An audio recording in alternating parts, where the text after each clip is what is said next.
Welcome to the Horizon Audiofiles, a podcast of the Defense Horizon Journal. The Defense Horizon Journal is a professional and academic journal that features essays, reports, and analyses covering geopolitics and law, security and defense policy, peace and conflict studies, applied military science, as well as developments in weapons technology. For more information, go to www.tdhj.org. Episode number 80. The Hidden Political Economy of Security Cooperation. By Phil W. Reynolds. Introduction. Security institutions are political projects. They represent the policies, resources, and ideals of the governments they represent. Often, they receive training, equipment, advising, and institutional support from external actors, called security assistance or security cooperation, but the political nature of those security institutions ensures those resources are never neutral. Although often presented as such, security cooperation redistributes rents, reconfigures elite bargains, and reshapes networks of authority. As William Reno demonstrates in his study of weak African states, rulers routinely treat access to external resources as private political projects, using foreign patronage and rents to consolidate patronage networks while deliberately weakening bureaucratic institutions. Technocratic framing obscures this deeper reality. Assistance is absorbed into political economic processes shaped by patronage, incentives, and legitimacy dynamics. Political economy, broadly defined, studies how power and resources interact to shape institutions and outcomes. Political economy in this sense emphasizes that the distribution of resources and the exercise of power are inseparable, and that external assistance inevitably enters these dynamics rather than standing apart from them. Applied to security cooperation, this perspective highlights that external assistance enters pre-existing systems of patronage, rent distribution, and elite survival strategies, elements that are common in fragile states. SC not only redistributes resources but also reconfigures networks of authority. By creating new ties between donors, advisors, and local elites while weakening traditional brokers, SC alters political equilibria. These network effects have profound implications for legitimacy. Even when technical capability and capacity rises, repression could be strengthened, and local trust could be undermined. Theoretical foundations. The intellectual roots of political economy trace back to classical thinkers who highlighted the inseparability of markets, power, and social order. Adam Smith emphasized the productive potential of markets but also warned of distortions from monopolies and rent-seeking elites. Karl Marx viewed economic relations as fundamentally conflicted, with class struggle shaping both political authority and institutional development. Karl Polanyi, writing in the mid-20th century, underscored the social dislocations produced when markets are disembedded from society, requiring political counter-movements to restore balance. Together, these foundations establish that economic arrangements cannot be analyzed apart from their political context. Consequently, regarding security cooperation partners' security arrangements, which, by their very involvement with external partners, become security markets. Modern institutionalist approaches refine these insights by focusing on the rules that structure incentives. Douglas North and colleagues argued that long-run development hinges on the emergence of inclusive institutions that constrain elite predation and provide broad access to opportunity. Asimoglu and Robinson similarly contrast inclusive and extractive systems, showing how elite bargains and path dependency shape divergent political economic trajectories. Institutions such as the Foreign, Commonwealth, and Development Office, FCDO, the British Development Organization, and the World Bank emphasize that external assistance must grapple with domestic incentive structures rather than assume technocratic neutrality. Reform efforts that ignore these dynamics risk being blocked, captured, or distorted by entrenched actors. Applied to fragile states, these frameworks suggest that reforms succeed only when they align with existing bargains among ruling coalitions. Finally, political economy scholarship has increasingly recognized the role of networks. Granovetter's insight into the strength of weak ties demonstrated how social connections influence opportunities and information flows, while Burt highlighted the power of structural holes and brokerage positions. Social network analysis has since been applied in international relations and development to map the connections among elites, advisors, and local actors. This perspective underscores that political economy is not only about formal institutions or resource flows but also about the relational structures through which power operates. More recent work has extended these network insights to the analysis of insurgent and criminal organizations. Granovetter's formulations of embeddedness remain central to network theory. Empirical extensions by Krippner revisit embeddedness in economic sociology's theoretical paradigm. More recently, Novak and Raffaelli demonstrate the continued relevance of embeddedness in political economic contexts, and social capital research builds on Granovetter's insights into bonding and bridging networks. Security cooperation as a political economic activity. Security assistance and security cooperation involves the transfer of resources, either funding, training, equipment, or institutional expertise, from an external actor to a partner state. Though often portrayed as a neutral, technical process of capacity building, security cooperation is inherently political economic. Every infusion of resources creates winners and losers, redistributes authority, and reshapes patronage networks. For local elites, security cooperation is rarely about abstract institutional development, it is about survival, legitimacy, and the consolidation of power. A central dynamic that must be considered is the integration of security cooperation into existing patron-client relationships. In many fragile and conflict-affected states, security institutions are not Weberian bureaucracies but sites of rent extraction and political loyalty. Practices such as ghost soldiers, inflated procurement contracts, or nepotistic promotions illustrate how security cooperation resources can be captured and diverted for elite gain. From this perspective, external assistance does not flow into a vacuum but becomes embedded in previously made political bargains that determine who control rents and who benefits from their distribution. At the same time, security cooperation reconfigures those relational networks.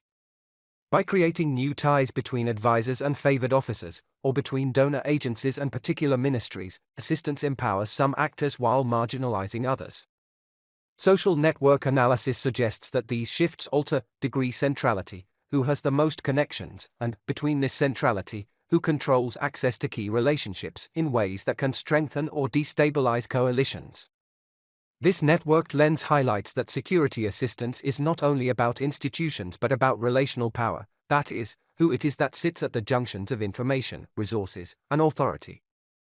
Disturbing these dynamics generates what can be called political dislocation. Reforms that appear technocratic on the surface can destabilize existing bargains, i.e., existing political distributions.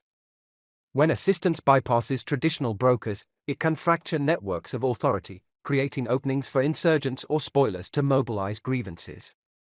In this sense, security assistance and security cooperation is deeply intertwined with conflict. It alters not only state capacity but also the social and political fabric that sustains security institutions. Mechanisms of political economy in security assistance. Security assistance and security cooperation reshapes fragile states through recurrent mechanisms of political economic dynamics that unfold in patterned ways. External resources like training, weapons, or advisory presence rarely flow neutrally through bureaucratic pipelines. Instead, they are absorbed into patron-client networks in which elites use assistance to consolidate loyalty, distribute rents, reward loyalty, secure political support, or enrich kinship groups. Studies of African militaries show how donor training slots or equipment are often reallocated along kinship or factional lines, embedding external programs in neo-patrimonial bargains rather than professional hierarchies. William Reno's comparative analysis reinforces this point, demonstrating that armed groups linked to capital-based patronage networks tend to behave in predatory ways, while those emerging from marginalized networks are constrained by local communities to act more protectively. This variation underscores how the social embedding of assistance determines whether it deepens predation or sustains reciprocity. One can observe this same phenomenon far away from Africa. The U.S. engagement with South Vietnam in the 1950s demonstrates how technocratic reform can collide with entrenched patronage structures. The Michigan State University Group, MSUG, contracted by the U.S. government, sought to modernize administrative and security institutions by introducing training in police administration, intelligence handling, and public finance. The program reflected the prevailing belief that American expertise could transplant bureaucratic efficiency into a fragile state. Yet the reforms displaced existing Vietnamese brokers who mediated power through personal ties and patron-client relations. President Ngo Dinh Diem relied on networks of family, Catholic supporters, and loyal officials to consolidate his regime. MSUG's effort to depoliticize the police by standardizing recruitment, promoting merit-based careers, and introducing forensic techniques undermined these networks. Rather than producing a neutral security force, reforms were selectively adopted and reshaped to strengthen regime survival. As Gareth Porter argues, Diem co-opted U.S. assistance to expand coercive capacity against political rivals while rejecting measures that threatened his patronage. The result was political dislocation. Technical reforms unintentionally destabilized elite bargains, reinforcing authoritarianism rather than building legitimacy. These dynamics also empower veto players who can obstruct or capture reforms. Ministers who control procurement channels, generals with monopolies over logistics, or intelligence chiefs with opaque budgets occupy strategic choke points. Research on informal institutions and authoritarian coalitions shows how such actors exploit gatekeeping positions to block initiatives that threaten rents or convert reforms into new sources of patronage. Security assistance directed through these choke points can be captured, producing reforms that reinforce spoilers rather than marginalize them. Regime insiders convert their positions within patronage networks to seize control of capital entry and militias when state institutions collapse. Recent history in West Africa, in Nigeria, and Mali, highlights another dimension: how security assistance, by empowering factions, can exacerbate neo-patrimonial politics and undermine civilian trust. In Nigeria, the US and British programs to professionalize the military were layered onto an institution already embedded in patronage and ethnic balancing. Political leaders distributed command positions across ethnic lines, ensuring loyalty but perpetuating fragmentation.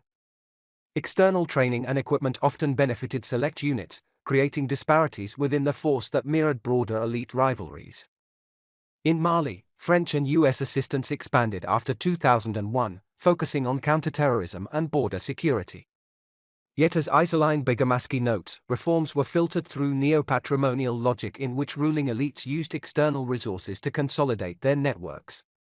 Security units that received training were sometimes redeployed for regime protection, whereas untrained units remained idle.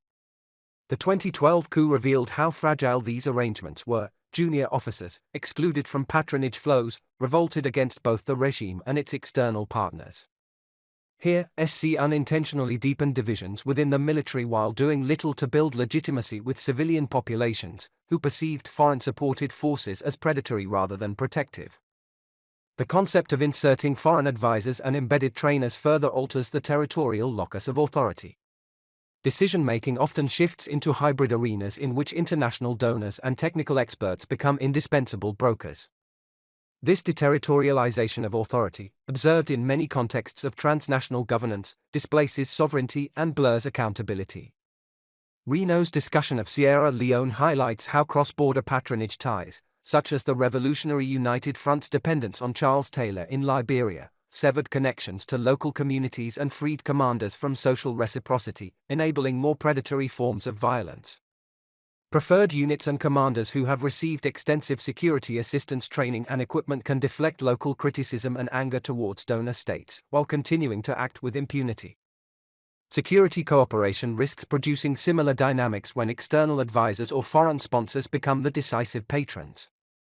Afghanistan after 2001 represents a more extreme case of security assistance being absorbed into patronage and corruption. Billions of dollars in US and NATO assistance flowed into the Afghan National Army and police, ostensibly to build capable forces. Yet much of this aid became rents captured by elites.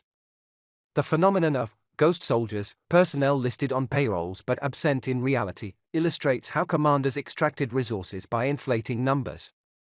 Procurement contracts were likewise riddled with kickbacks, while politically connected officers secured promotion through factional loyalty rather than competence. From a network perspective, these practices created what might be called phantom nodes, which are actors who existed on paper, sustained by flows of external resources, but who did not contribute to effective capacity. Such phantom nodes preserved the appearance of a functioning security sector, satisfying donor metrics, while hollowing out the actual force. The political economy of assistance in Afghanistan thus reinforced a rentier system. Elites distributed aid as patronage to maintain fragile coalitions, while external actors often prioritized short-term stability over structural accountability. The eventual collapse of Afghan forces in 2021 revealed how deeply assistance had been captured and how little legitimacy had been generated at the societal level. All these effects affect security legitimacy, which depends on how reforms are socially perceived. When external assistance strengthens coercive tools without improving accountability, technical capacity may rise while public trust erodes. Conversely, when programs broaden access, increase transparency, or align with local norms, they can build legitimacy. Studies of police-community relations and rebel governance highlight how legitimacy emerges from everyday interactions and social trust. Reno's contrast between Sierra Leone's Revolutionary United Front and the Kamajor militias illustrates this dynamic. While both drew on impoverished youth, the Kamajors were disciplined by chiefs and religious leaders embedded in local society, which anchored a measure of legitimacy. The RUF, by contrast, was tied to distant patrons, abandoned local constraints, and relied on coercion. These mechanisms, patronage, veto players, deterritorialization, and legitimacy, show how assistance interacts with existing bargains and social contexts. Reno's contribution highlights that variation matters. Programs channeled into entrenched, capital-based networks empower predators, while those that recognize community-based structures can reinforce reciprocal accountability. Ignoring these dynamics invites political dislocation and empowers spoilers. Recognizing them provides a more realistic foundation for designing sustainable security cooperation. Taken together, this shows that legitimacy erosion is not an accidental byproduct of security cooperation but the cumulative outcome of interacting political-economic mechanisms. In South Vietnam, technocratic reform displaced local brokers and was absorbed into patronage networks, increasing coercive capacity while severing ties between security institutions and society. In Afghanistan, patronage capture combined with deterritorialized authority to produce phantom institutions accountable upward to donors rather than downward to citizens. In Mali and Nigeria, assistance empowered veto players and factional gatekeepers, fragmenting forces and reinforcing perceptions of predation. Across these contexts, patronage redirected resources toward elite survival, veto players blocked or reshaped reform, and deterritorialized authority blurred responsibility and accountability. The result was a consistent pattern of political dislocation. Capacity appeared to rise on paper, but security institutions lost social credibility, reinforcing public mistrust and undermining legitimacy precisely where external actors sought stability. Recognizing legitimacy loss as the cumulative effect of a political economy framework reframes security cooperation as a political problem first, requiring policies that prioritize accountability, network awareness, and alignment with local bargains rather than further technocratic expansion. Policy implications. Across these cases, the pattern is clear and underscores the argument that security assistance and security cooperation cannot be understood apart from political economy. If security cooperation is shaped less by technical design than by political economy, then policy must begin with a clearer recognition of the structures into which assistance is introduced. The first priority is to map the political economy of partner states. This requires identifying elite bargains, veto players, and informal institutions that govern the distribution of rents. Instead of assuming that security institutions function as bureaucratic hierarchies, donors should treat them as arenas where elites negotiate power. Mapping these bargains makes it possible to anticipate who will gain or lose from reforms, and where resistance or capture is likely to emerge. Second, policymakers should apply social network analysis, SNA, to security institutions. Rather than evaluating forces only by size or formal organization, SNA can track the flow of promotions, procurement contracts, or training opportunities.